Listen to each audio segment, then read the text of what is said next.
ជំរាបសួរបងប្អូនទាំងអស់គ្នាថ្ងៃនេះខ្ញុំមានមុខម្ហូបមួយដែលឈ្មោះថាឆាននងជ្រុំគ្រឿងសមុទ្រជាដំបូងដែលយើងលាងននងឲ្យស្អាតយើងចិតននងនេះជារឿងជ្រុំច្របាមូលឲ្យបានស្អាតហើយបន្ទាប់មកយើងមានមឹកដែលយើងហាន់រួចរាល់ដាក់មួយឡែកដែរ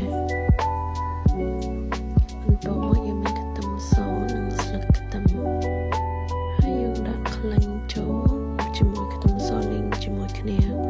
បន្ទាប់មកយើងដាក់មឹកចូលហើយនឹងដាក់គ្រឿងអំបិលស្ករប៊ីចេងតាមតែបងប្អូនចូលចិត្តតាមរសជាតិនៅផ្ទះរបស់បងប្អូនហើយយើងឆាមឹកនោះត្រឡប់ចុះឡើងឲ្យវាបានឆ្អិនល្មមបន្ទាប់មកយើងដាក់ផ្លែននងចូលឆាជាមួយមឹកនោះរហូតដល់បន្លែឆ្អិនញាប់យើងឆាត្រឡប់ទៅត្រឡប់មកឲ្យបន្លែននងនេះបានទន់ល្អល្មមនិងឆ្អិនបន្ទាប់មកយើងបានឆ្អិនរួចរាល់ហើយយើងដួសដាក់ចូលក្នុងចានហើយឆាននងជាមួយគ្រឿងសមុទ្រមឹកនេះបានរួចរាល់ជាស្រេច